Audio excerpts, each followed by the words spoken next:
Confié ciegamente en mi esposa durante años, defendí nuestro matrimonio frente a todos, y aún así descubrí que llevaba una doble vida que jamás imaginé y que terminó destruyendo todo lo que habíamos construido juntos. Confié ciegamente en mi esposa durante años. No es una frase exagerada ni una forma dramática de empezar esta historia, es simplemente la verdad. Estuvimos casados casi una década, construimos una vida estable, una rutina tranquila y una imagen de matrimonio sólido que todos a nuestro alrededor admiraban. Yo la defendía siempre, incluso cuando alguien insinuaba que algo no cuadraba. Para mí, ella era intocable. Trabajaba largas jornadas. Turnos extras, fines de semana, horas que no me pertenecían. Siempre pensé que valía la pena porque estaba construyendo un futuro para los dos. Ella decía estar orgullosa de mí, me apoyaba, me esperaba despierta algunas noches. O al menos eso creía. Las primeras señales fueron pequeñas, tan insignificantes que hoy me avergüenza haberlas ignorado. Cambios de humor repentinos, el teléfono siempre boca abajo, nuevas contraseñas, salidas con amigas que antes no existían.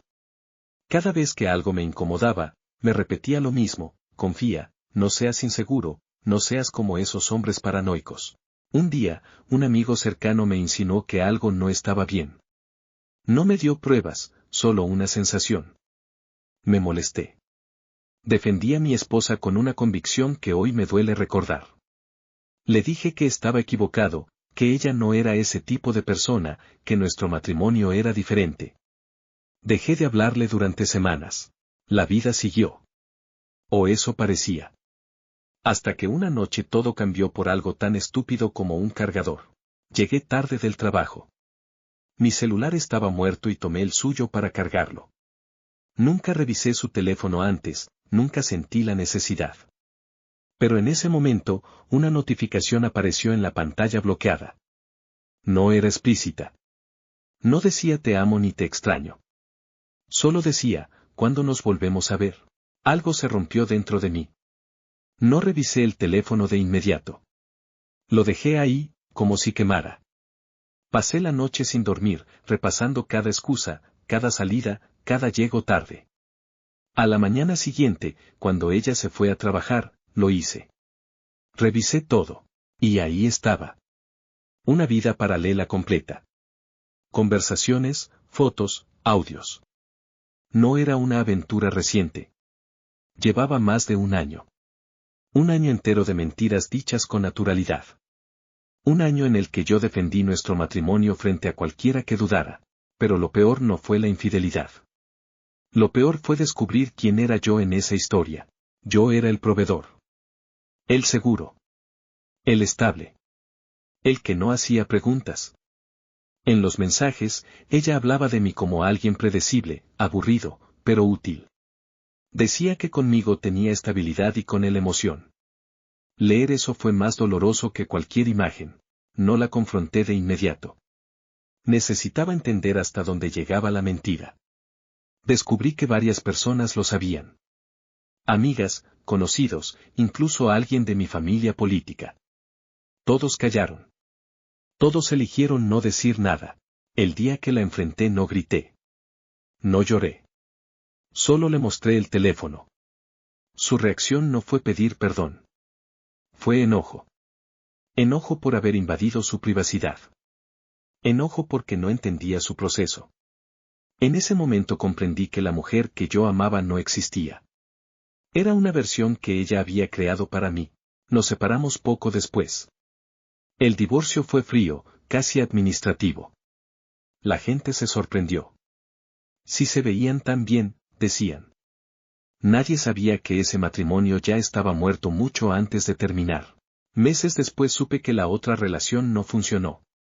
Nunca funcionan cuando se construyen sobre mentiras. Ella intentó volver a hablar conmigo. No para disculparse, sino para decir que estaba confundida, que ambos habíamos cometido errores. No respondí. Hoy vivo solo. Más tranquilo. Más consciente. Perdí una esposa, pero recuperé algo más importante, la capacidad de confiar en mí mismo. Aprendí que defender a alguien ciegamente puede costarte la verdad, y que amar no significa ignorar las señales. Si estás leyendo esto y algo te suena familiar, no te digo que sospeches de todos, pero tampoco te traiciones a ti mismo por sostener una historia que solo existe en tu cabeza. A veces, la persona que más defiendes es la que más te está engañando. Después de la separación, el silencio fue lo más difícil de soportar. Pasar de una casa con rutinas compartidas a un espacio vacío te obliga a enfrentarte contigo mismo. Ya no había discusiones, ni explicaciones falsas, ni mensajes sospechosos. Solo yo, mis pensamientos y una pregunta que no dejaba de repetirse: ¿en qué momento dejé de importarme a mí mismo? Los primeros meses fueron confusos. Algunas noches me despertaba pensando que todo había sido un malentendido, que tal vez exageré, que quizá debí luchar más. Otras noches, la rabia me consumía al recordar cada mentira dicha con una sonrisa tranquila. Era un vaivén constante entre extrañar a la persona que creí conocer y odiar a la persona que realmente era. Lo que nadie te dice es que después de una traición así, no solo pierdes a tu pareja. Pierdes amistades, pierdes rutinas, pierdes seguridad. Personas que decían ser neutrales dejaron de hablarme. Otras intentaron justificarla. Escuché frases como: los matrimonios pasan por etapas o todos cometemos errores. Nadie decía nada cuando yo trabajaba hasta el agotamiento para sostenerlo todo. Un día decidí enfrentar a uno de los que sabía. No para discutir, solo para entender. Su respuesta fue simple y brutal: pensé que ya lo sospechabas. En ese momento entendí que mi confianza había sido interpretada como ingenuidad, casi como permiso. Comencé a reconstruirme lentamente. Gimnasio, terapia, nuevas rutinas. No para demostrar nada a nadie, sino porque ya no quería reconocerme como el hombre que aceptó menos de lo que merecía. Aprendí a estar solo sin sentirme incompleto. Aprendí que la paz no siempre llega con respuestas, sino con límites. Unos meses después, ella volvió a aparecer. Un mensaje largo, cuidadosamente escrito. Decía que estaba arrepentida, que la otra relación había sido un error, que ahora sí entendía lo que había perdido. No pedía volver oficialmente, solo hablar. Leer ese mensaje no me dio alivio, me dio claridad. Porque por primera vez, no sentí culpa por decir que no. No respondí de inmediato. Me tomé días. Y cuando finalmente lo hice, fue con un mensaje corto, sin reproches, sin insultos. Le deseé que encontrara lo que buscaba, pero le dejé claro que ya no era conmigo. Bloqueé su número después. No por rencor, sino por respeto propio. Ahí entendí algo importante: el cierre no siempre viene de la otra persona. A veces lo construyes tú, cuando decides no volver a una historia que ya te demostró cómo termina. Pensé que ese sería el final. Me equivoqué. Porque justo cuando empecé a sentirme estable otra vez, ocurrió algo que me hizo cuestionar si realmente conocí alguna vez a la persona con la que estuve casado. Creí que lo peor ya había pasado. Que después de la traición, del divorcio y del intento fallido de volver, nada podría sorprenderme más. Estaba equivocado. A veces, la verdad no llega de golpe, llega en pedazos, y cada uno duele más que el anterior. Todo empezó con una llamada inesperada. Era alguien de su entorno, una persona con la que casi no tenía contacto. Dudé en contestar, pero algo me dijo que debía hacerlo. La voz al otro lado sonaba nerviosa, casi culpable. No tardó en decirme que había cosas que yo no sabía. Cosas que, según él, tenía derecho a conocer. Nos vimos días después. No fue una conversación larga, pero sí devastadora. Me contó que la doble vida de mi exesposa no empezó un año antes, como yo había creído. Empezó mucho antes de nuestro divorcio emocional, incluso antes de algunas de nuestras discusiones más fuertes. Había mentido durante gran parte del matrimonio. Pero eso no fue lo peor. Descubrí que muchas de las peleas que tuvimos no fueron espontáneas. Habían sido provocadas. Manipuladas. Ella creaba conflictos para justificar ausencias, distanciamiento y decisiones que ya había tomado sin mí. Yo creía que estábamos atravesando una etapa difícil. En realidad, yo estaba siendo desplazado poco a poco. Entonces llegó el golpe más duro. El dinero. Parte de lo que yo ganaba, de lo que trabajé durante años, había sido usado para sostener esa otra vida. Viajes, regalos, salidas. Mientras yo hacía cuentas y sacrificios, alguien más disfrutaba de lo que yo creía que era nuestro esfuerzo compartido. No fue solo una traición emocional, fue una traición económica y moral. Empecé a recordar momentos específicos. Días en los que yo dudé de mí mismo. Días en los que pensé que no estaba siendo suficiente como esposo.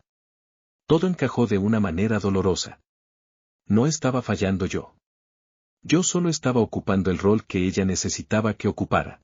La persona que me llamó no buscaba perdón ni absolución. Solo dijo una frase antes de irse: pensé que merecía saber quién fue realmente. Y se fue. Esa noche no dormí. No por tristeza, sino por claridad. Por primera vez entendí que no perdí a alguien valioso. Perdí una mentira bien construida. Y yo fui el último en notarlo. Decidí no confrontarla. Ya no valía la pena. Algunas verdades no necesitan respuestas, necesitan distancia. Empecé a cerrar puertas, no con rabia, sino con una calma que jamás había sentido. Pensé que esa revelación era el cierre definitivo. Pero aún quedaba una última pieza. Una que cambiaría completamente la forma en que todos la veían. Pensé que ya sabía toda la verdad. Que después de la traición, la manipulación y el uso del dinero, nada más podría sorprenderme. Pero hay personas que no solo mienten en privado, también construyen una imagen pública tan falsa que cuando se cae, arrastra todo a su paso. Semanas después de aquella revelación, alguien más se puso en contacto conmigo. Esta vez no fue una llamada discreta ni una conversación privada. Fue algo que ya no se podía ocultar. Su doble vida empezó a salir a la luz. Personas de su entorno comenzaron a darse cuenta de contradicciones, de historias que no encajaban, de versiones distintas contadas a diferentes personas. Lo que antes era solo un divorcio complicado empezó a verse como algo más oscuro. La máscara comenzó a resquebrajarse. La relación por la que había destruido nuestro matrimonio también colapsó. No por amor, sino por desconfianza. Cuando alguien miente con tanta facilidad, tarde o temprano lo hace con todos. Él descubrió que no era el único. Que tampoco era especial. Que solo era otra pieza más. Lo que más me impactó fue verla intentar reescribir la historia. Empezó a decir que yo era distante, que nunca estaba, que el matrimonio ya estaba roto. Personas que nos conocían comenzaron a hacer preguntas. Y por primera vez, yo no tuve que defenderme. La verdad ya no dependía de mí. Los hechos hablaban solos. Algunos se disculparon por no haberme creído. Otros guardaron silencio. Yo no reclamé nada. No necesitaba validación. Ya no. Un día, por casualidad, la vi. No hubo drama. No hubo lágrimas. Solo dos personas que ya no compartían nada. Me miró como si esperara algo, una reacción, una palabra, quizá perdón. No lo obtuvo. Porque en ese momento entendí algo definitivo. No todas las historias terminan con venganza. Algunas terminan con indiferencia. Y esa, a veces, es la consecuencia más dura. Hoy mi vida es distinta. Más simple. Más honesta. No perfecta, pero real. Ya no me esfuerzo por sostener apariencias ni relaciones que me exigen traicionarme a mí mismo. Aprendí que amar no significa sacrificarse hasta desaparecer. Si algo puedo decirle a quien esté escuchando esto es lo siguiente. Si alguna vez sientes que estás dando todo y aún así te hacen sentir insuficiente, no es amor, es manipulación. Y salir de ahí no te convierte en una mala persona, te convierte en alguien que se respeta. Yo confié ciegamente en alguien que no lo merecía. Perdí años, sí. Pero gané algo que no cambiaría por nada, paz. Y eso no tiene precio.